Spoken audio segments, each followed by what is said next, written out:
Este é o podcast Sobre um Dizer. Eu sou a Cauana Mestre. E eu sou Licene Garcia. Somos psicanalistas e aqui conversamos sobre filmes, séries, literatura, coisas da vida. E claro, sempre com a psicanálise.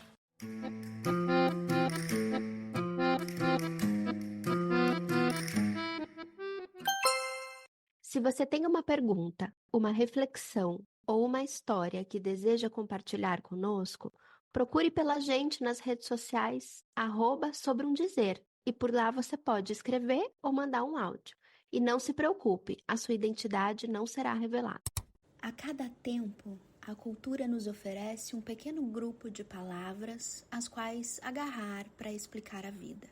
Resiliência, empoderamento, potência, lugar de fala, tóxico, gatilho, melhor versão. Uma das últimas, e talvez a menos detestável ao longo do tempo, seja o termo emocionado, que parece servir para descrever aqueles que se recusam a minimizar a vida e não deixam de se afetar por ela. Mas afinal, é possível ser blasé? Ainda que o capital nos peça para seguir as coordenadas do minimalismo, é possível livrar a vida do que excede, transborda e resta na nossa condição humana? A psicanálise, desde sua origem, é justamente o encontro da escuta clínica com aquilo que excede no corpo de cada sujeito. Negar as nossas abundâncias e sobras é negar, então, a vida em si. Oi, Cauana. Oi. Hoje a pergunta não vai ser de um ouvinte, mas vai ser nossa enquanto ouvintes de nós mesmas. Que é uma coisa que a gente já conversou em algum momento e acho que vale a pena a gente trazer para um bate-papo, que é o que quer dizer esse termo tão difundido aí socialmente, que a gente escuta com certa frequência, mas ninguém sabe dizer exatamente o que isso quer dizer, que é o tal termo do emocionado, da emocionada. O que você acha que isso quer dizer? Sabe que quando a gente fala disso, e quando a gente pensou, você propôs esse termo, me veio imediatamente na cabeça como se fosse assim um avesso do minimalismo. Porque eu tenho até pensado sobre isso e estava até escrevendo esses dias um recorte sobre um filme que me fez pensar nessa onda do minimalismo, que até parece que agora está dando uma arrefecida, assim, mas que a gente teve um período, assim, de tudo ser minimalista. As decorações eram minimalistas e, assim, a vida tinha que ser no mínimo, né? No sentido, assim, de uma coisa muito organizada, muito equilibrada, de tons que se complementam, né? A história do tom sobre tom. Até a gente viu na moda isso aparecer, que é essa proliferação, por exemplo, de conjuntos que tem a mesma cor, ou você usa calça e blusa, um tom sobre tom. E eu fico pensando que o ser emocionado é um pouco ir na contracorrente disso, sabe? De tolerar e até de poder amar o que excede, o próprio excesso, que eu fico pensando que é uma coisa muito contemporânea, isso de a cultura tentar a todo custo se livrar dos dejetos, assim, do resto da vida, daquilo que sobra, daquilo que excede, daquilo que ultrapassa, daquilo que não é equilibrado e tom sobre tom.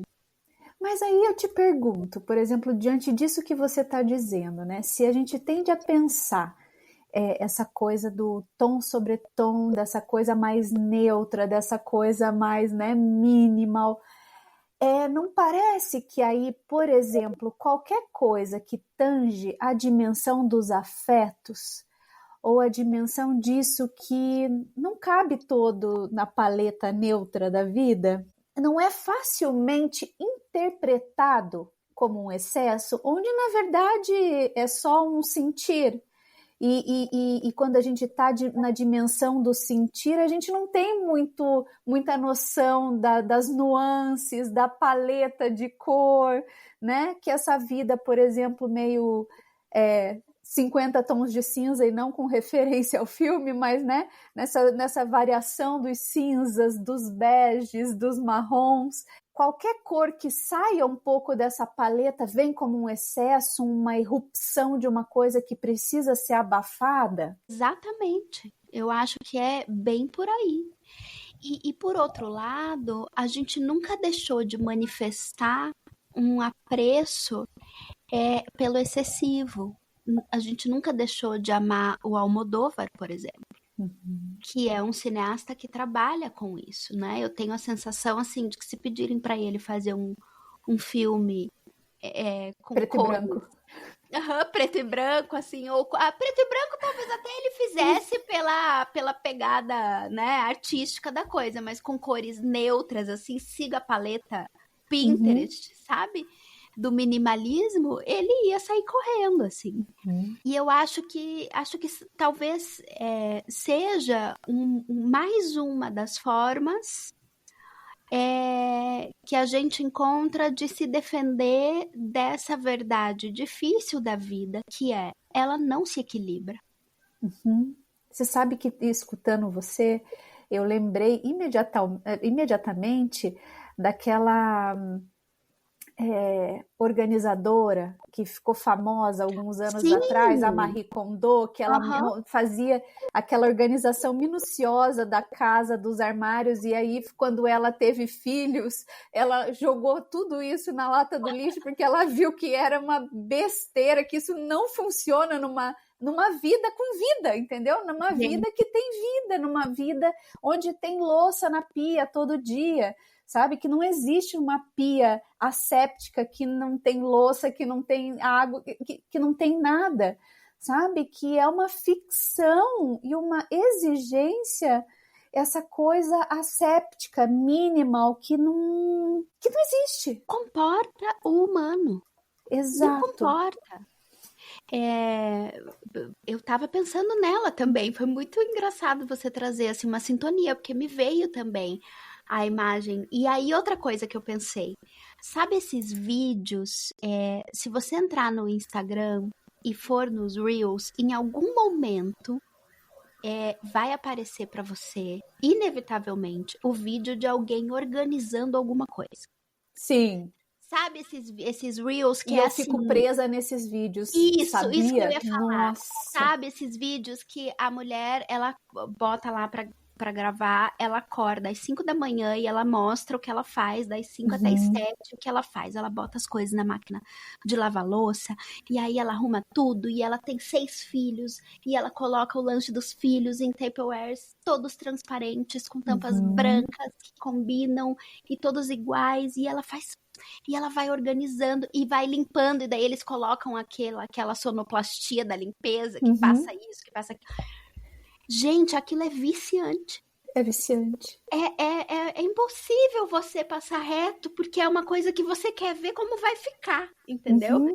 E parece mesmo que dá não dá um prazer imediato, uma coisa assim de alívio, que é como, por exemplo, o neurótico obsessivo, né? Compulsivo pela simetria das coisas. Assistir vídeos de coisas milimetricamente cortadas e tal, e desenhadas. Eu amo esses vídeos. Eu não sou obsessiva, mas tenho pequenos traços, sabemos, mas assim... Porque a gente fica preso facilmente nessa tentativa de domesticar a vida, de livrar a vida do que é mesmo dejeto, resto, excessivo, né? A gente acredita que pode domesticar o gozo, né? Eu acho que esse é o ponto. E essa que é a higiene que a gente tanto prega, né? Que todo mundo possa gozar igual. E esse é o minimalismo por excelência, né? Que todo mundo seja igual, que nada saia do planejado, que nada saia do milimetricamente colocado, e que a vida e o humano não é nada disso, né? Na verdade, né, para ser de linguagem, a gente é afetado pelas paixões. Isso é um dado.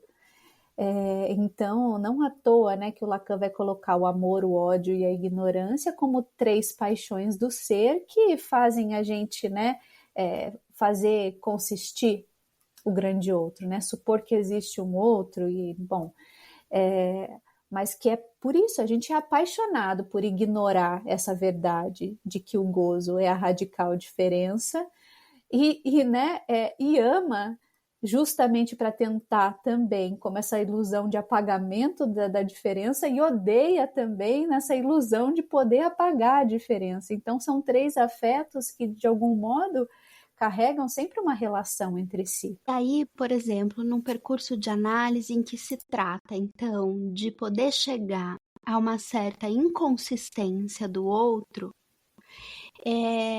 quer dizer, né, de poder fazer alguma coisa com as próprias ficções, mas advertido de que são ficções, de que, né, tudo que a gente constrói em nossa própria defesa é de caráter fictício, mas quando se chega nesse ponto, não é exatamente romper com as paixões. Uhum.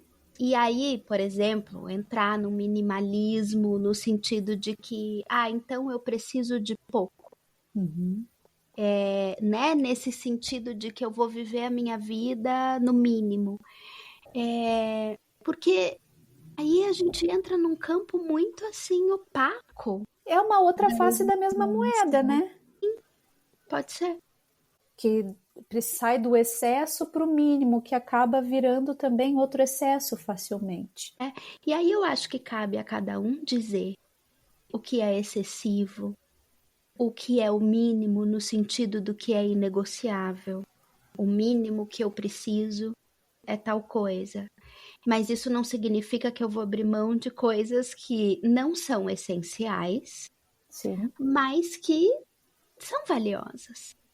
Então, por exemplo, quando eu estava há uns 2, 3 dias escrevendo meu textinho sobre isso, eu me lembrei imediatamente do meu armário de casa, que eu tenho uma cristaleira e eu tenho muitas taças e muitas louças que eu uso muito pouco. Muita coisa eu ganhei de casamento, a maioria, aliás. E não me desfiz de nada, porque são presentes e tudo mais. E eu tenho uma porta na minha cristaleira que guarda só as toalhas e as coisas todas de linho que a minha bisavó bordou para mim. Ou que bordou para alguém da família e ficou para mim, ou que minha avó bordou, ou até que minha mãe bordou também. E é uma pilha. É uma pilha de toalhinha, sabe, de lavabo, toalhinha de bandeja, de coisa que minha bisavó fez para que eu enquadrasse, eu não enquadrei. Que são coisas, assim, das quais eu jamais vou me livrar. Vou abrir mão. Porque são valiosas para mim. E cada vez que eu pego aquilo, eu me emociono. E aí, assim, é engraçado porque são coisas que eu já vi milhares de vezes, né? Que estão comigo, assim, tem coisa ali que tá comigo que eu vejo desde a infância, mas que eu não deixo de me emocionar. Então, talvez isso seja ser uma emocionada, sabe? De se autorizar a emoção que talvez não tenha, que não se encaixe, né? Essa emoção que não se encaixa. E como que isso a gente pode pensar, por exemplo, esse emocionar que você fala, por uma certa abertura a um sensível, a um se deixar afetar. E aí, com isso, dá para a gente se perguntar como que esse emocionado, por exemplo, pode aparecer nas relações amorosas. Porque aí já é um outro tom, né? Do emocionado, da emocionada que a gente coloca. E é um tom que, assim, se você for emocionado, você já é cancelado de saída. Uhum. Muito perigoso ser um emocionado. Emocionado no Tinder, no primeiro encontro, chegar assim nesse entusiasmo e no dia seguinte já mandar mensagem.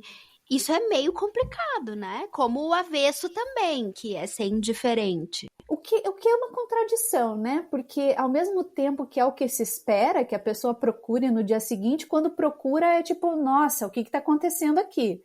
Né? Eu tenho uma amiga que uma vez saiu com um cara e aí ela foi para casa dele depois do encontro e ela dormiu na casa dele e ele deu para ela uma escova de dente no dia seguinte.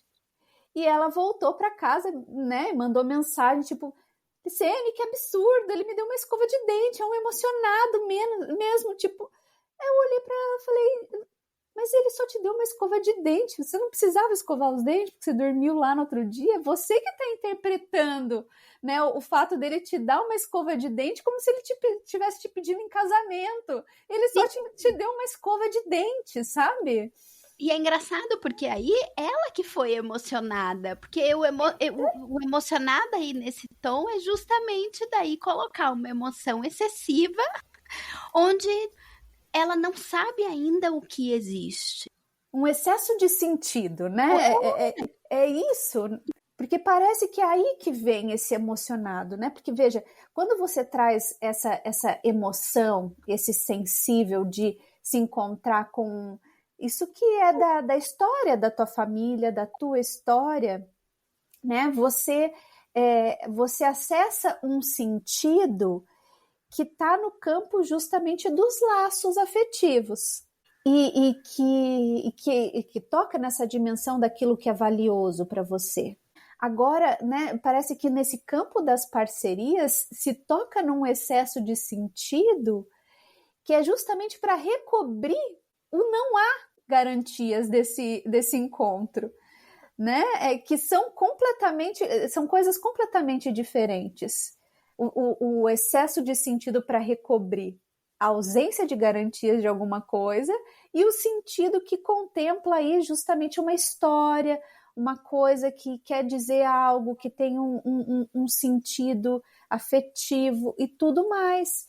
Mas parece que imediatamente nesses primeiros encontros e nas parcerias, o que se tem é justamente essa busca de uma garantia, seja para o sim ou para o não, de uma coisa que é impossível de prever ou garantir. O que você acha disso?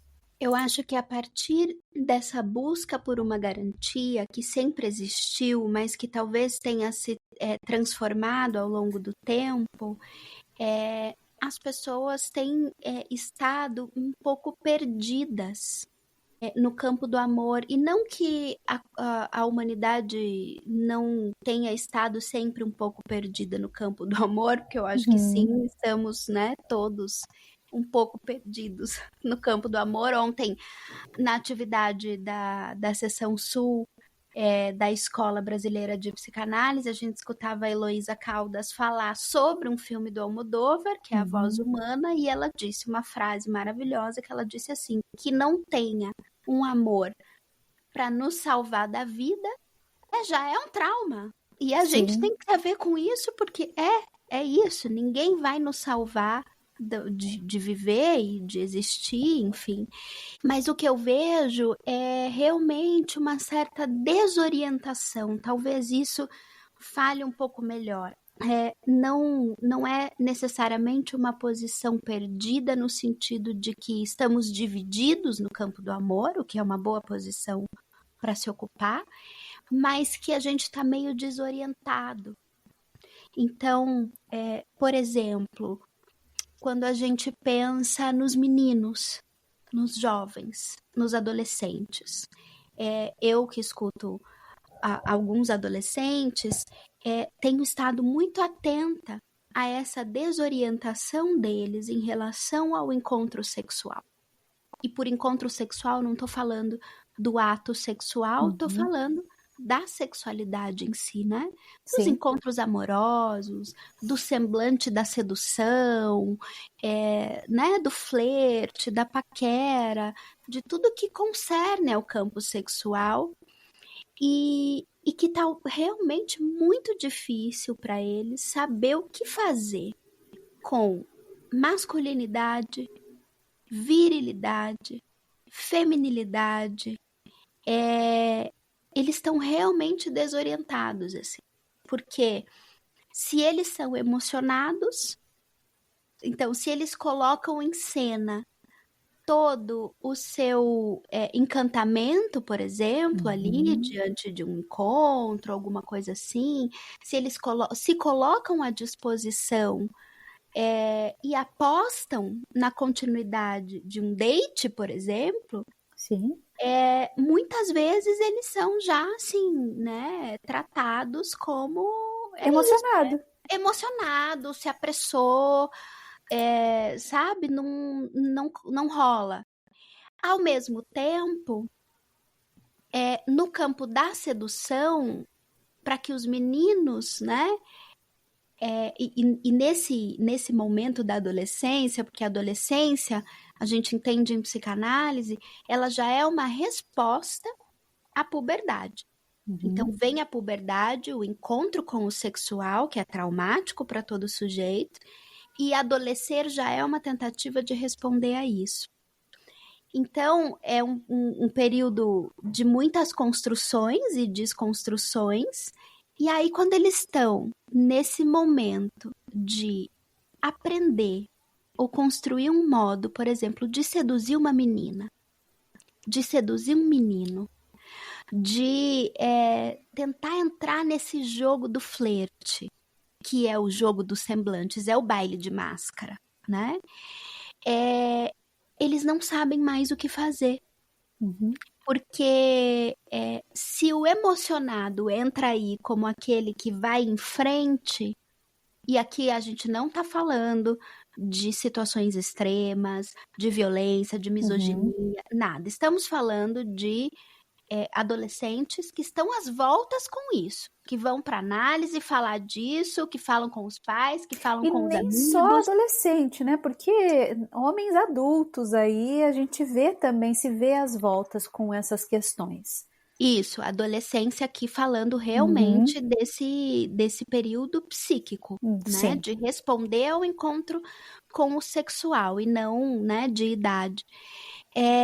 Então, se eles vão emocionados, digamos assim, né, a seduzir e a dizer alguma coisa, muitas vezes isso é tomado como invasivo. Com razão, a gente tomou como invasiva muita coisa que o homem faz, dizendo que está seduzindo, né? Ou que está flertando. Mas nem tudo. Então, ao mesmo tempo, eles também não querem ser o boy lixo que não tá nem aí, se faz de indiferente. Quer Uhum. dizer, tem toda uma ficção se desmontando. E agora, o que vem? Me parece que essa geração, por exemplo, né, a geração que eu escuto, que está nessa adolescência clínica, digamos assim, para falar desse tempo lógico, me parece que assim, a cena que durou por muito tempo como a cena da sedução se desmontou e falta arcabouço para fazer outra coisa no lugar.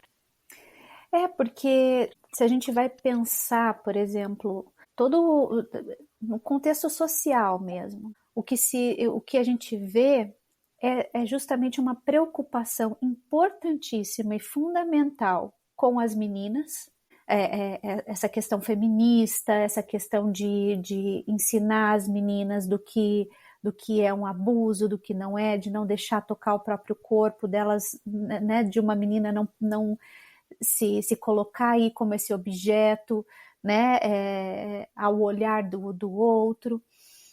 e várias coisas que são importantíssimas e um ganho fundamental, que na nossa geração acho que era uma coisa muito embrionária ainda, mas que nas jovens de hoje a gente recolhe muito bem esse novo se posicionar enquanto mulher.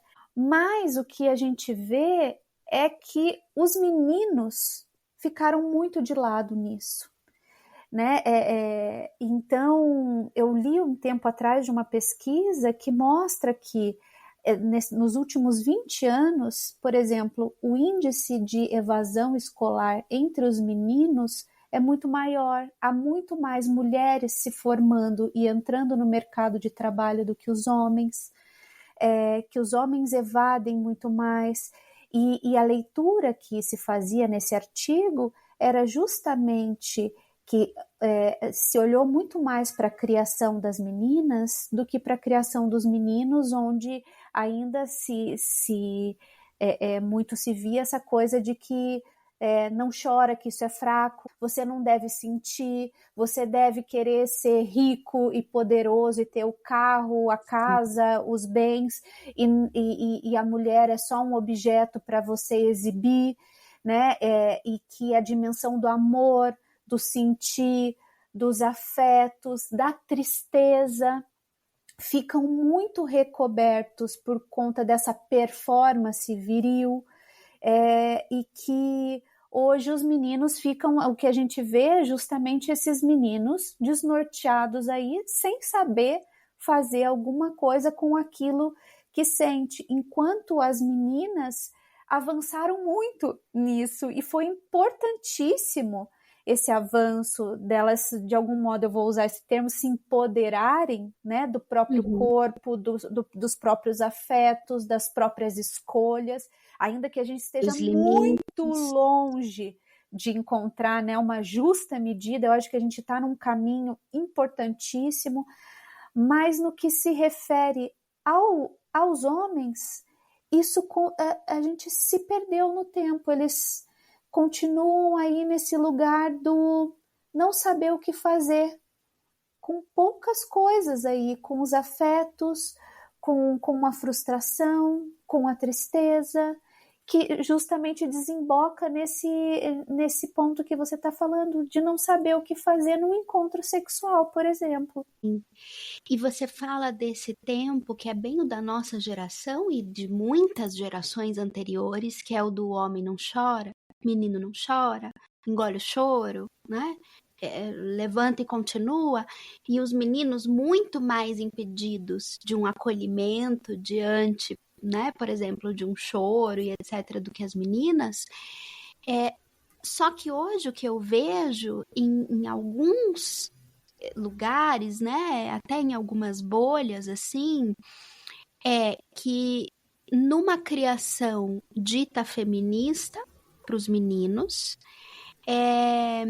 e que eu acho extremamente bom, isso aí a gente é chover no molhado, né? É óbvio como criar meninos feministas, não só as meninas, é certamente um dos aprendizados mais importantes do nosso tempo, mas que talvez seja importante a gente começar a dizer que para que um menino seja feminista, ele não precisa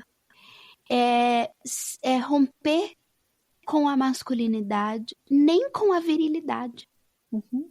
Ele não precisa ser silenciado. Exato, né?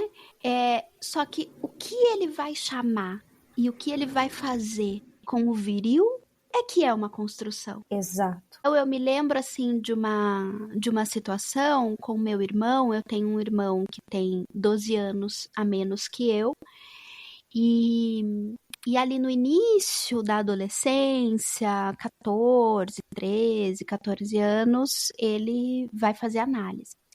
E eu me lembro da minha mãe contar de uma sessão que ela tem com o analista dele, e ela fala de uma preocupação com ele por conta de um apreço que ele tinha, e desde assim mais novo, por objetos fálicos, assim. arminha, faca. Então, assim, uma vez ele pediu de presente pro meu padrasto, era uma espada antiga, assim, imensa. Dava metade da porta do quarto, assim, e eu entrava e olhava, eu já na faculdade, né, eu olhava aquilo e falava, meu Deus, o falo, né? Uhum. Naquele momento que você está estudando, assim, a obra freudiana e você diz, meu Deus, tudo é falo.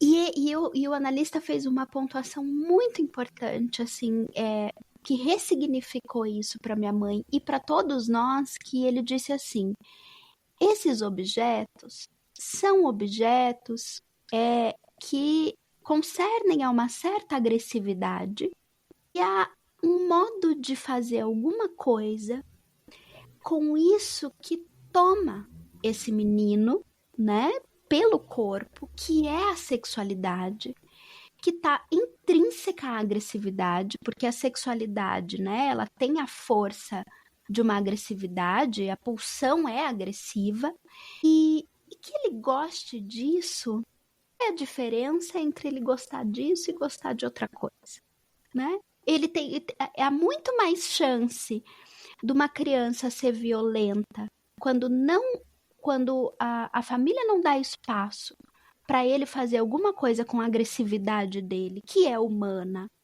do que se ele tiver espaço e lugar para fazer alguma coisa com isso. E a partir daí, eu me lembro que a minha mãe ficou apaziguada com isso, assim, e aí isso passou. Mas passou naturalmente até que ele pudesse ter todas. Eu me lembro daquela arminha Nerf que atirava negocinho de isopor, assim. Ele teve, né, aquelas coisas, tudo era o que ele pedia de Natal, de aniversário e tal. Ele teve, fez que fez com aquilo. Depois aquilo passou. E vou te dizer, assim, aqui eu não tô sendo nem demagógica, nem, assim, exagerada quando eu te falo que o meu irmão é a pessoa mais fofa, amorosa e pacífica do mundo. Às vezes até demais, assim, sabe? Então, foi muito importante. E eu acho que talvez esse seja o momento da gente dizer, né, que o problema não é. Gente, não é um problema ser homem. Uhum. Parece absurdo que a gente fala, mas não é um problema ser homem. E também não é um problema ter apreço pela virilidade. Agora, o que você vai fazer com ela? De que modo você vai colocá-la a seu serviço dentro da cultura é outra coisa. E acho que esse é o desafio de criar meninos no mundo hoje. Como que é para você? Qual que é você que cria um menino? Qual que é a sua maior preocupação? A minha maior preocupação é isso, que ele não seja silenciado nos afetos, que ele possa ser uma criança que se expressa. Ele, por exemplo, ama música, ama dançar. Então, que ele possa expressar isso que ele tanto ama, sem que isso seja um problema, né? Sem que isso seja tratado e interpretado como um defeito. Um dia eu escutei meu marido contando de uns amigos que o filho deles ganhou aqueles joguinhos de peixinhos que a gente brinca na água. E aí veio um peixinho cor-de-rosa. E ele tira o peixe cor-de-rosa dizendo que esse peixe vai influenciar alguma coisa para o filho. Ele quem? O pai? O pai, né, esse amigo do Rodrigo. E aí o Rodrigo acha um absurdo isso, chega contando para mim, onde já se viu, como se fosse um peixe cor-de-rosa. De poder, de algum modo, transmitir para o meu filho que ele possa ser quem ele acredita que é e ser feliz do modo que ele gostaria de viver a vida, e que ele possa encontrar, não só dentro de casa, mas com os pares e com os laços que ele vai formar daqui para frente, um espaço onde ele possa dizer abertamente sobre o que ele sente, sem se sentir inibido, ou que ele vá se sentir julgado, ou que, né, coloquem sobre o que ele diz esse peso de que ele não pode estar dizendo ou sentindo o que ele sente, assim, sabe?